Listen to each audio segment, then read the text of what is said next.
Ethan Hale had learned long ago that space did not care if you were brave or tired. It only cared if you were prepared. His ship, a narrow human salvage craft named Driftway, moved slowly through a red-lit asteroid belt at the edge of forbidden territory. Few humans came this far, fewer came alone. Ethan was alone by choice.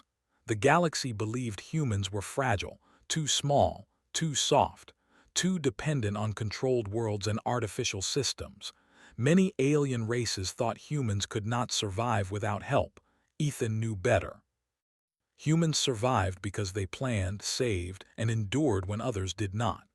That was why, hidden deep inside his ship, behind 3 sealed locks and a coded panel, was a single metal container marked only with a blue line. Water. Not recycled station water. Not processed alien fluid. This was Earth water, purified through human methods refined over centuries of scarcity and war. It was balanced with minerals, stable under radiation, and safe for human biology even in extreme conditions. Human captains called it last water. You never shared last water. Ethan checked his sensors while the driftway glided past broken alien wreckage. Something was wrong. The scanners picked up a weak life signal, large mass, low movement, irregular breathing. He slowed the ship and adjusted the view. There, drifting near a fractured rock platform, was a body. At first, Ethan thought it was a damaged mech. Then the figure moved. It was an alien, no bigger than any alien he had seen up close. Female, based on the body structure and armor design.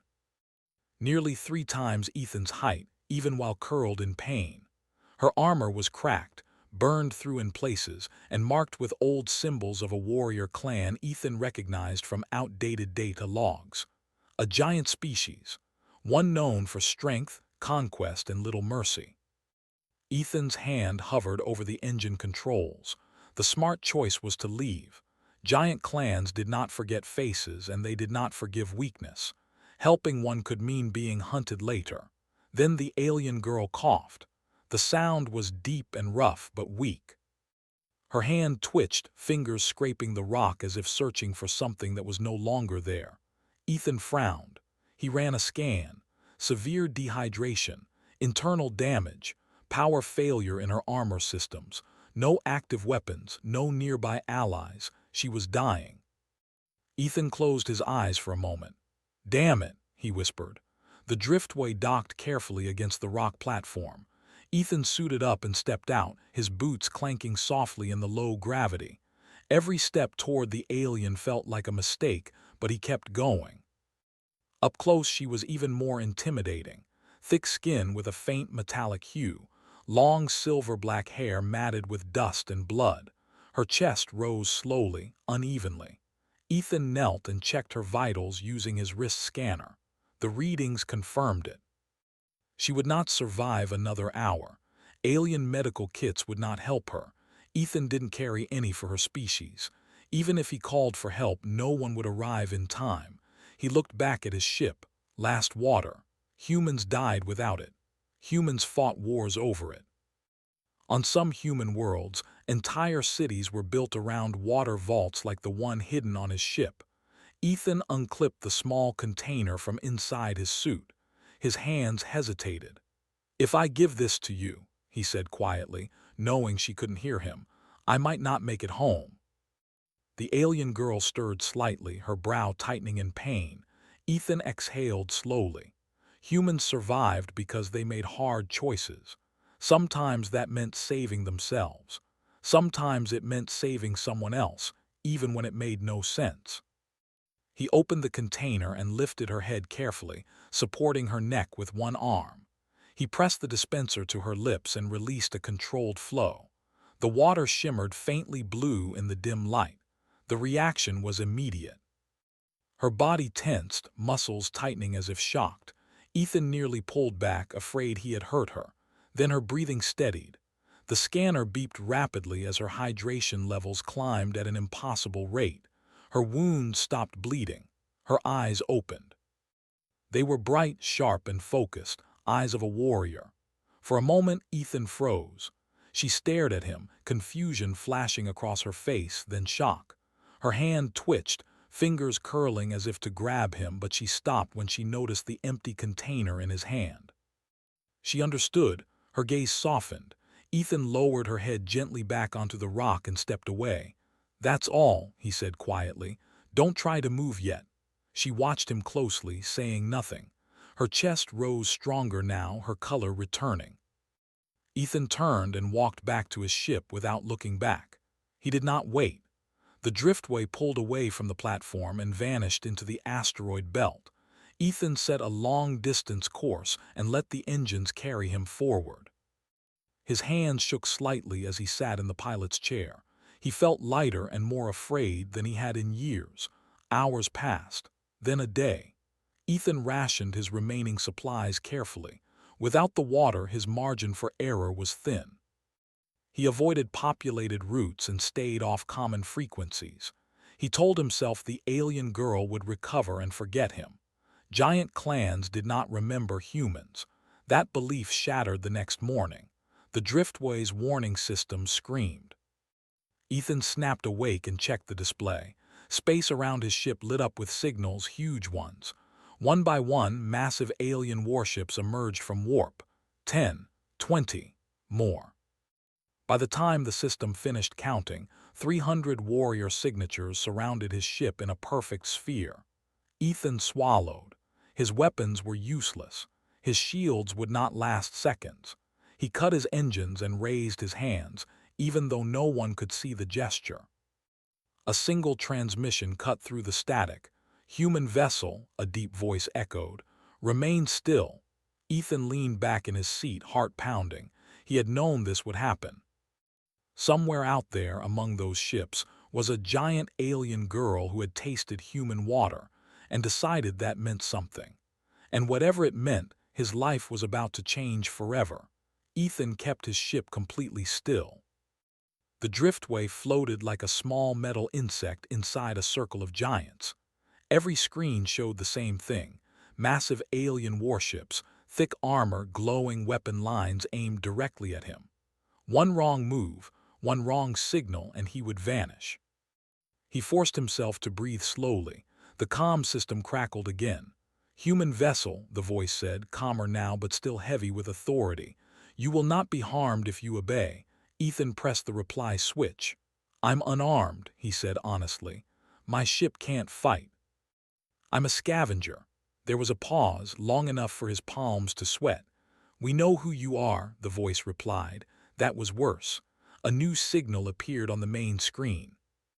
One ship moved forward, larger than the rest, its hull marked with the same symbols Ethan had seen on the broken armor the day before. The ship's surface opened, revealing a wide hangar bay. "Dock," the voice commanded. "You will come aboard." Ethan had no choice. The driftway moved slowly, guided by external beams. The scale difference was terrifying. His ship slid into the hangar like a child's toy entering a fortress. When the clamps locked into place, the sound echoed through his hull like a final judgment. Ethan stood, adjusted his jacket, and checked that his hands were visible. He was not dragged out. The airlock opened smoothly. Waiting for him was a line of warriors. They were all giants.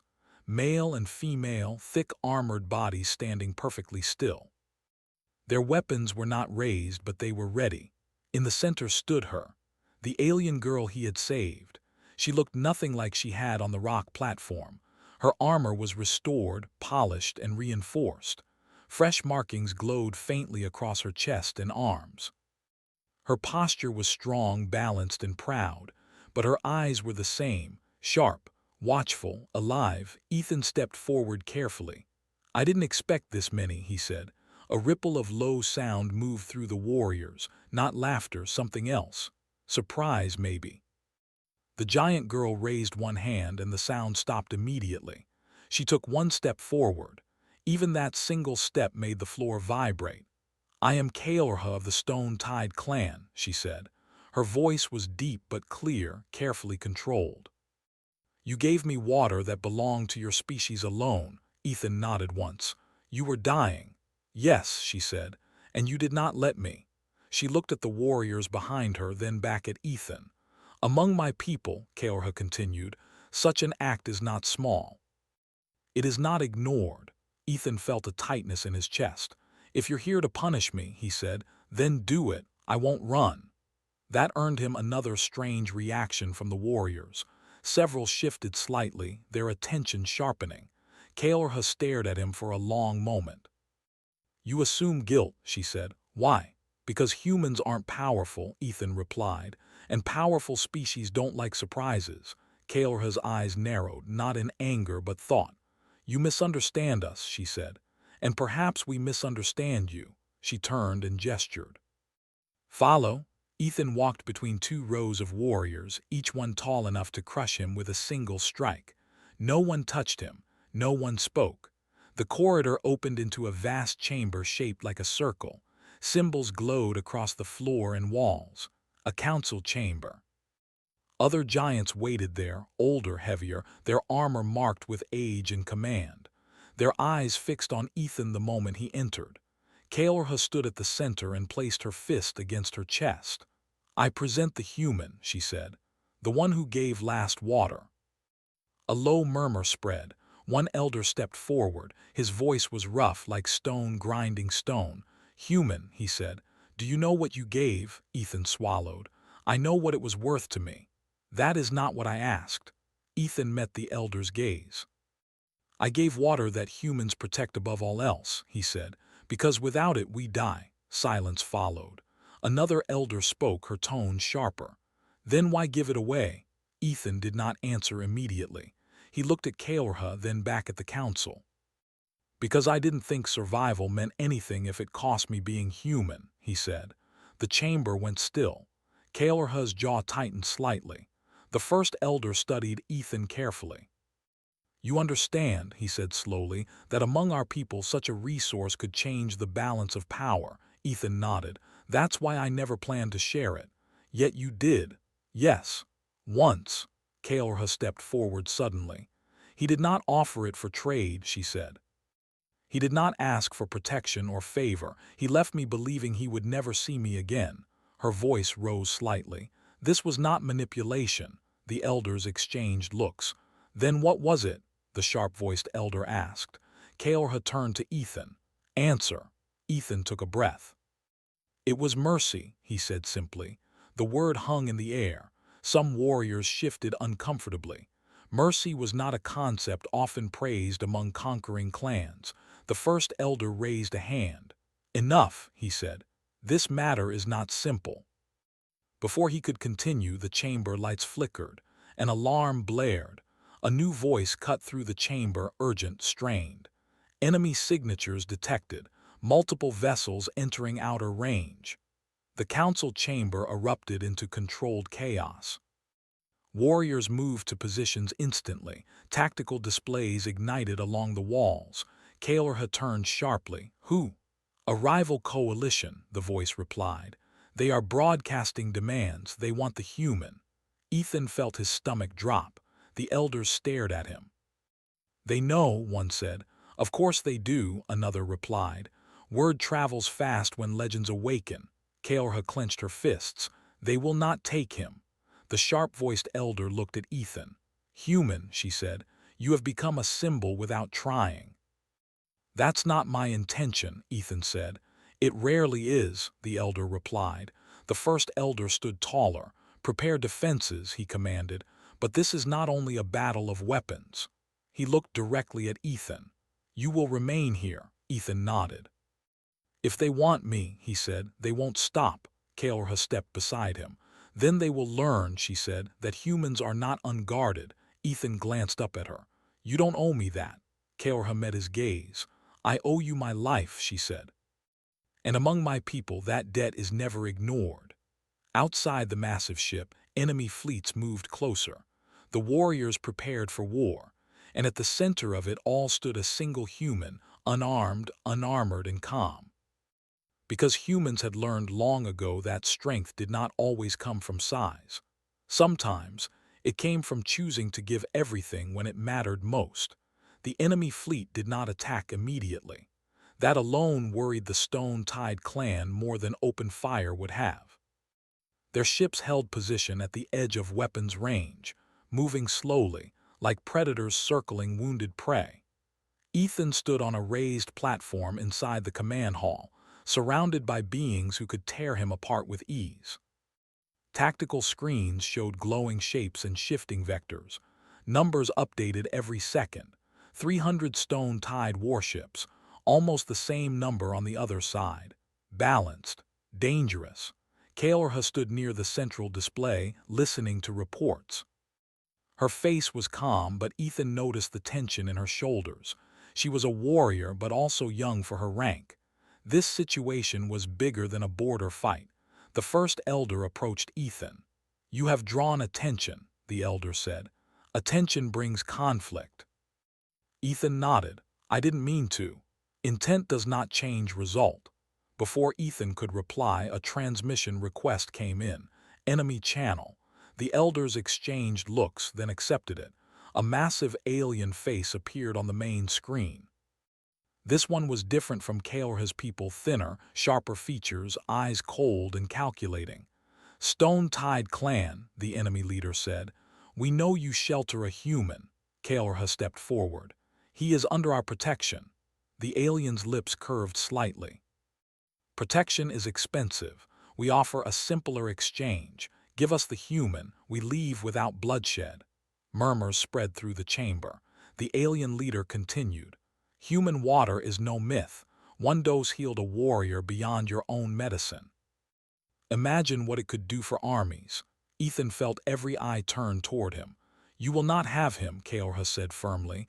The alien tilted his head. "Then you will have war." The transmission ended. Silence followed.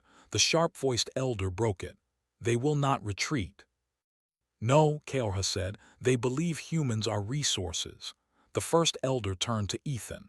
"Human," he said, "we must ask, do you carry more of this water?" Ethan hesitated, then shook his head. "Not anymore. I gave away my last reserve." Some warriors reacted with disbelief. "You expect us to believe that?" one demanded. Ethan met his gaze. "Humans don't lie about survival," he said. "We don't waste last chances." Kael'rha watched him closely. She believed him. The first elder raised a hand. "Whether truth or not, they think you are valuable." "That makes you a target." Ethan took a breath. "Then let me help." The elders looked at him sharply. "With what?" one asked. "You have no weapon, no armor." "I have experience," Ethan replied. "Scavenging, repair, logistics. You're strong, but strength isn't everything." Kael'rha's eyes narrowed slightly. "Explain." "They'll try to overload your shields," Ethan said, pointing to the tactical display.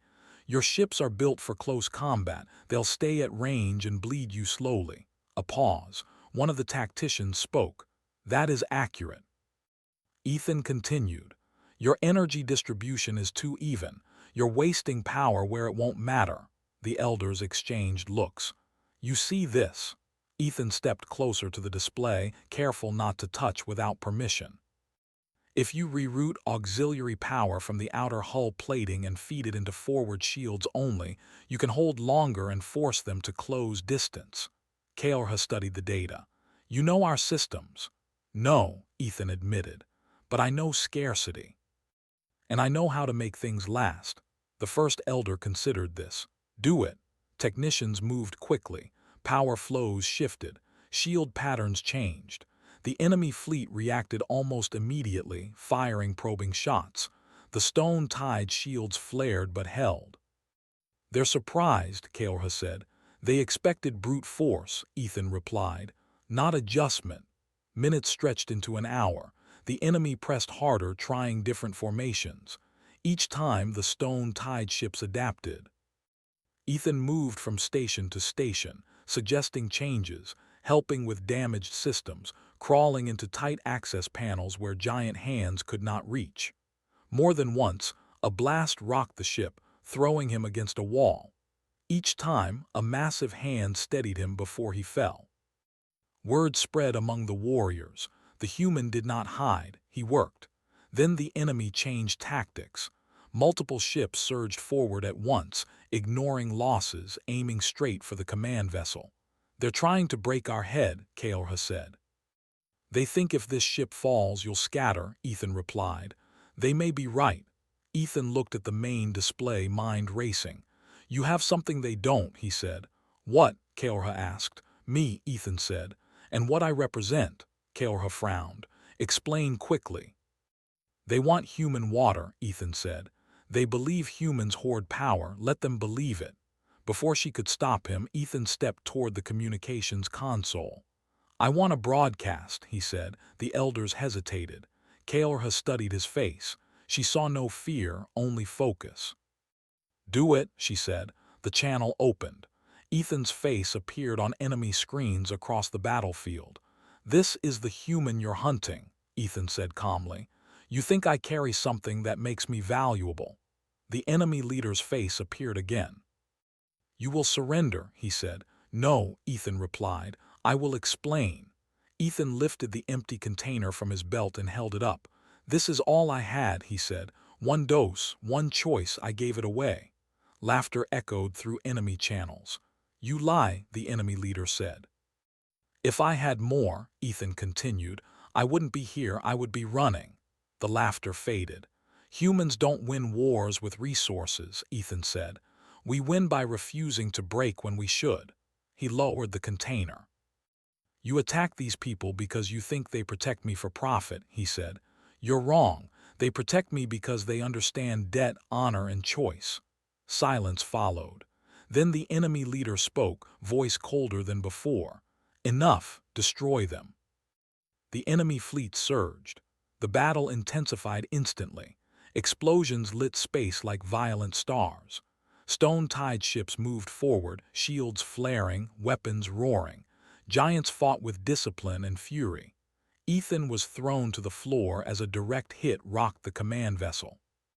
Alarms screamed, smoke filled the air. "Breach on lower decks," someone shouted. Keorha turned to Ethan. "Stay here." Ethan pushed himself up. "No," he said, "show me where." She hesitated, then pointed. Ethan ran. He moved through smoke and fire, sealing ruptures, rerouting power, guiding injured warriors to safe zones. He used human tools in alien systems, improvising connections, ignoring burns and bruises. At one point, the ship shuddered violently. Gravity failed for a moment. Ethan slammed into a bulkhead and slid down, vision blurring. A shadow fell over him. Keorha lifted him easily, one arm holding him steady. "You should not be here," she said. "You shouldn't be fighting alone," Ethan replied weakly. Her grip tightened slightly, not painful. Protective. The tide turned slowly. Enemy ships fell back, damaged and disorganized. They had not expected resistance like this, not from giants guided by a human voice.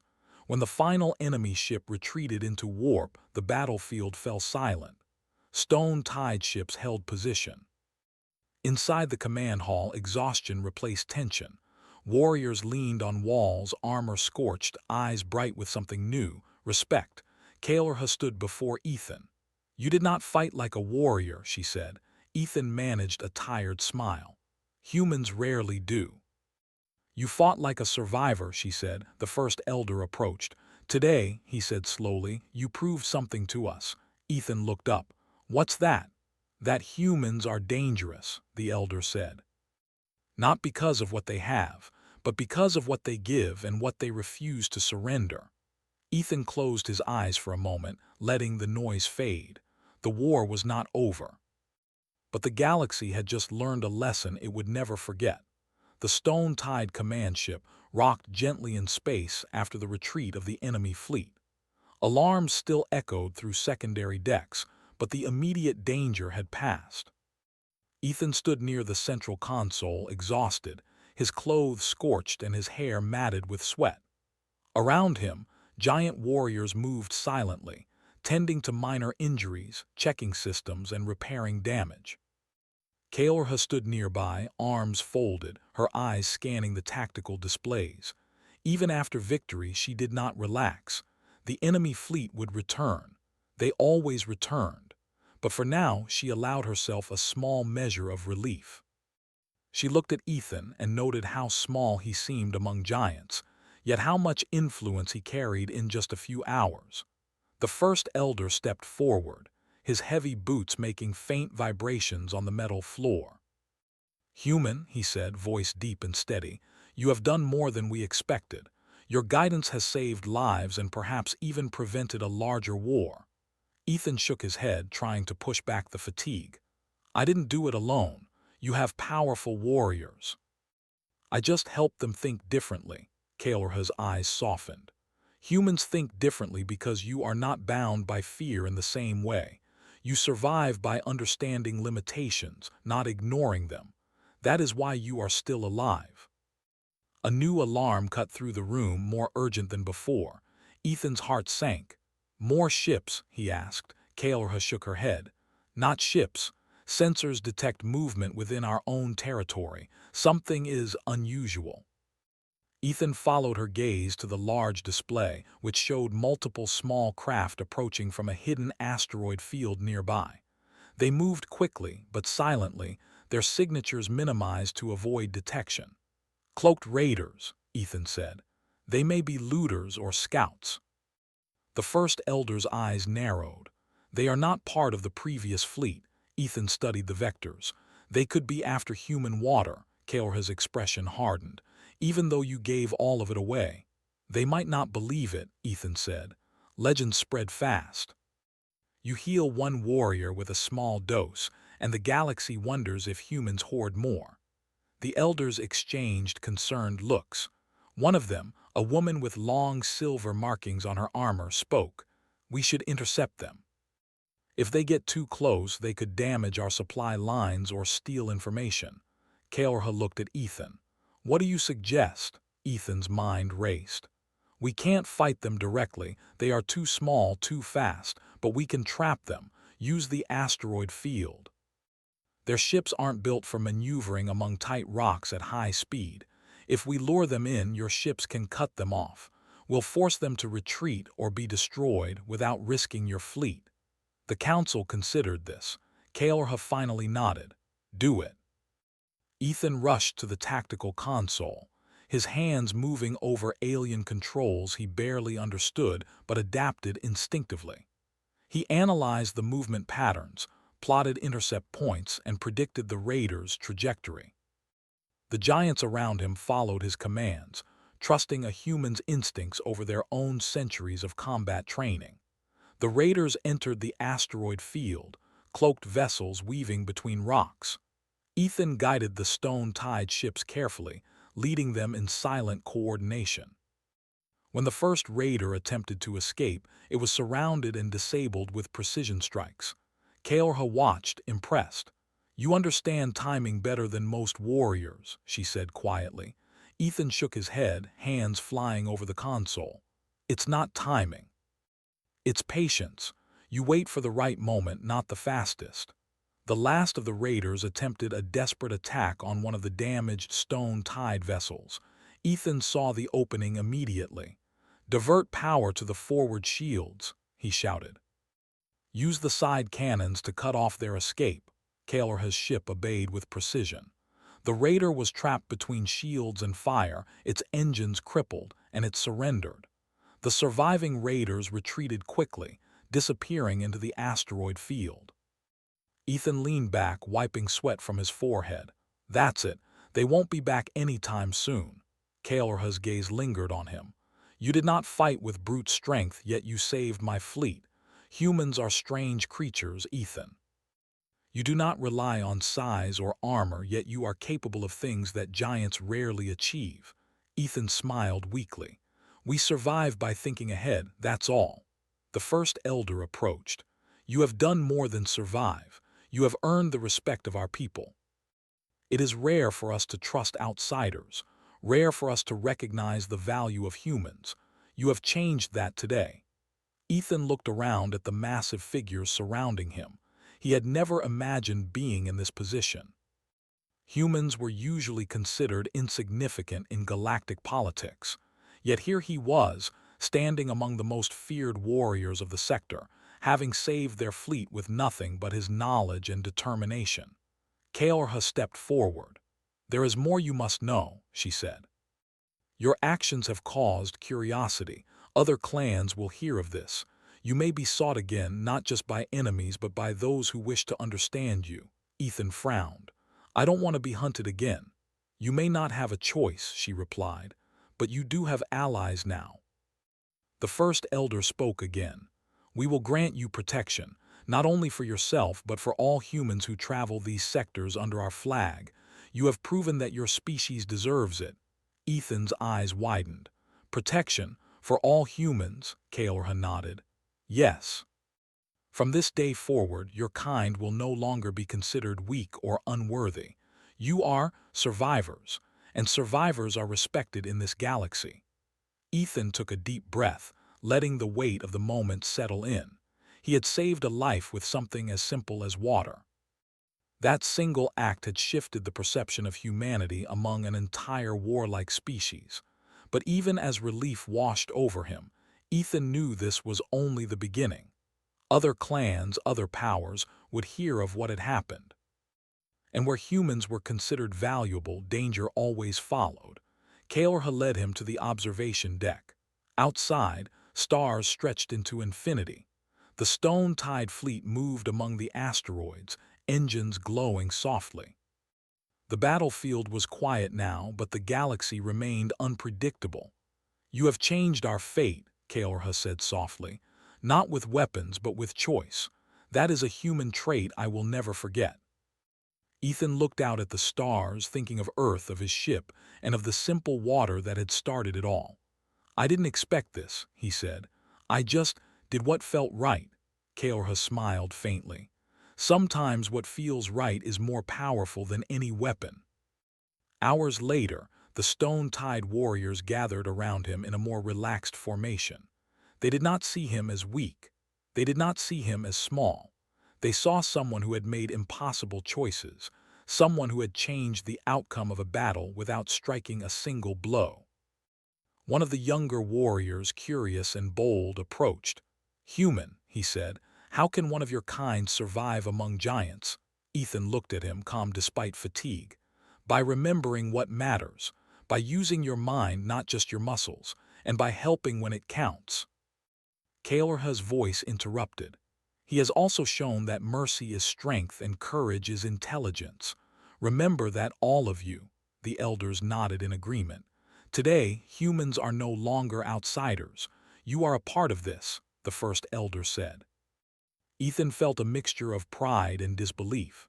A single choice, a single act of sharing something valuable had led to this. Humans had earned respect not through conquest, but through compassion, cleverness, and survival instinct. And as the stars moved slowly outside the observation deck, Ethan knew that the galaxy had changed in small but significant ways. He had saved a life. He had survived impossible odds. And he had shown that humanity was more than the galaxy believed, fragile perhaps in body but strong in heart, mind, and spirit. Kael'rha stepped closer. "Tomorrow, we will plan for what comes next," she said. "Other clans will notice. We must be ready, but tonight, rest."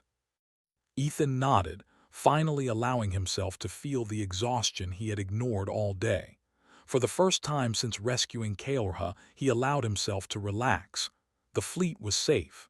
The enemy had been repelled. Humans had earned recognition. And somewhere deep in the stars, Ethan realized that even in a galaxy of giants and warriors, a single human could make a difference.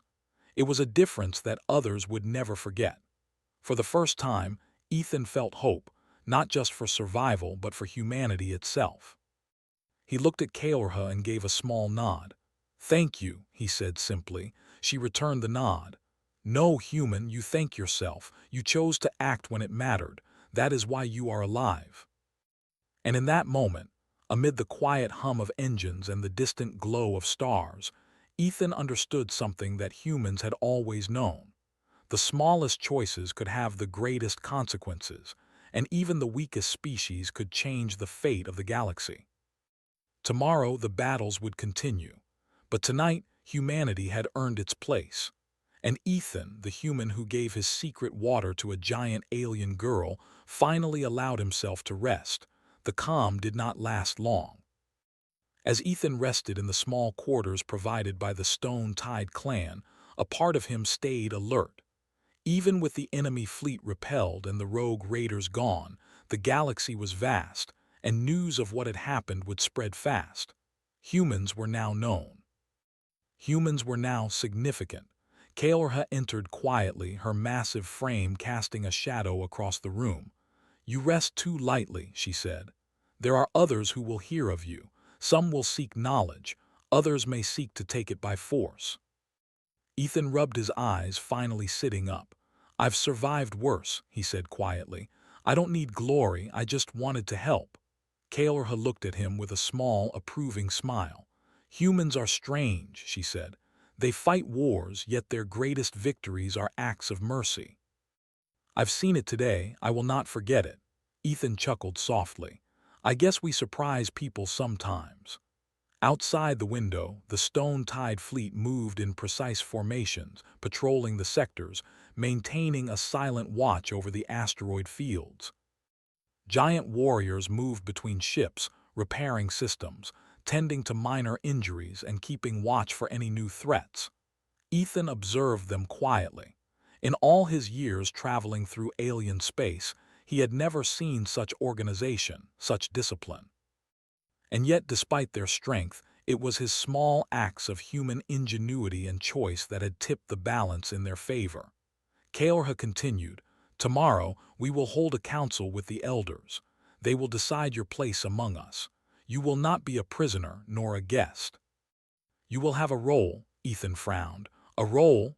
"Yes," she said firmly. "You have earned it. Humans are no longer insignificant. You will be recognized for your actions. You will carry influence."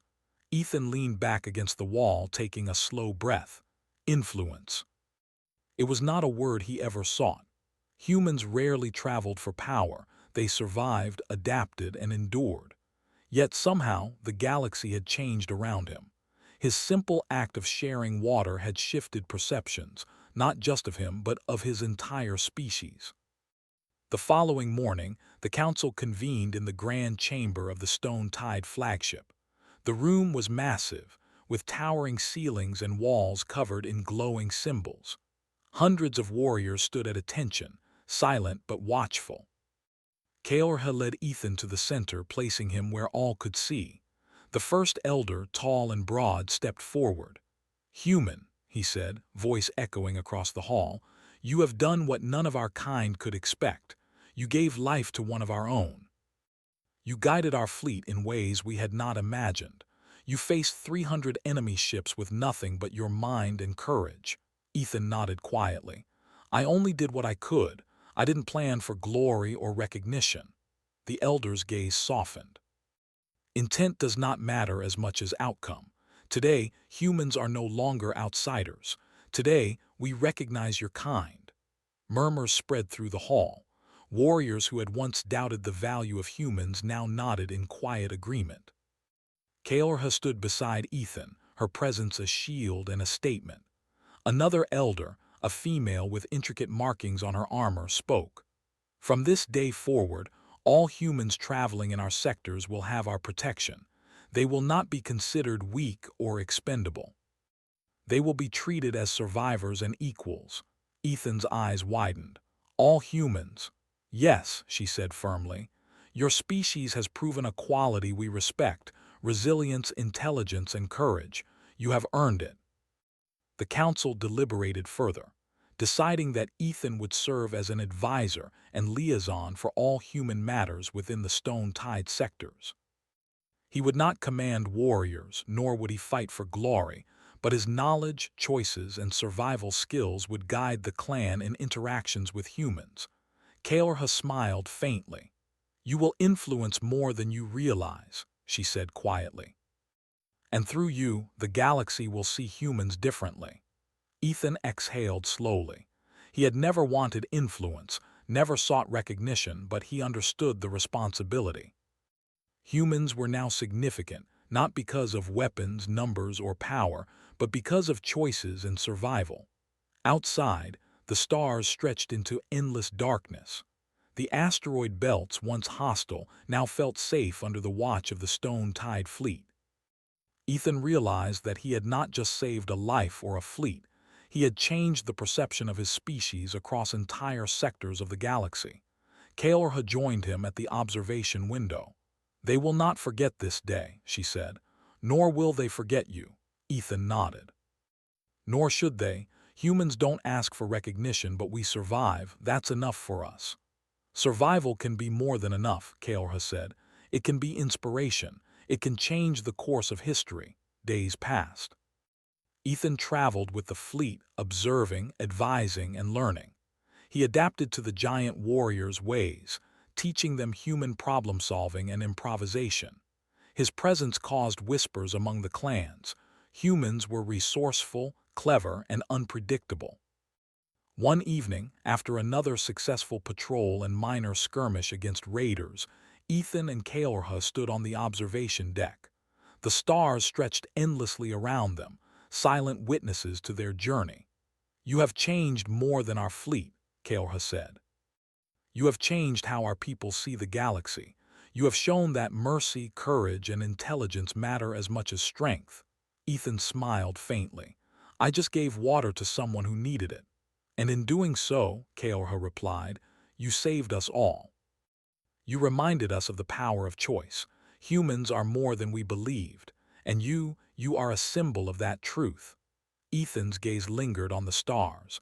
"I never thought something so small could matter so much. One human, one choice, and everything changes." Kael'Rha placed a hand lightly on his shoulder.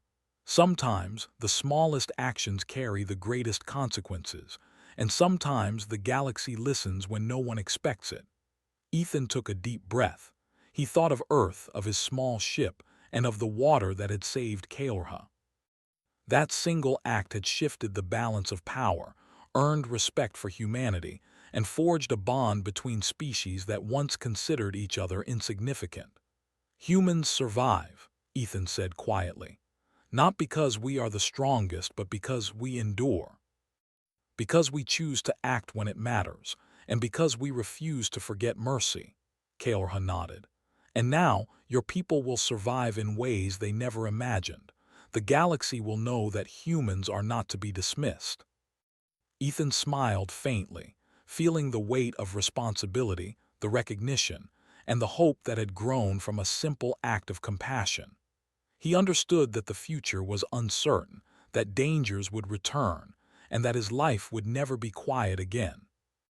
Yet for the first time he felt that humanity had a place among the stars, not as weak outsiders, not as expendable creatures, but as survivors, thinkers, and equals. "Then let's make sure humans are ready," Kael'Rha said. "They will need guidance. And we will provide it together."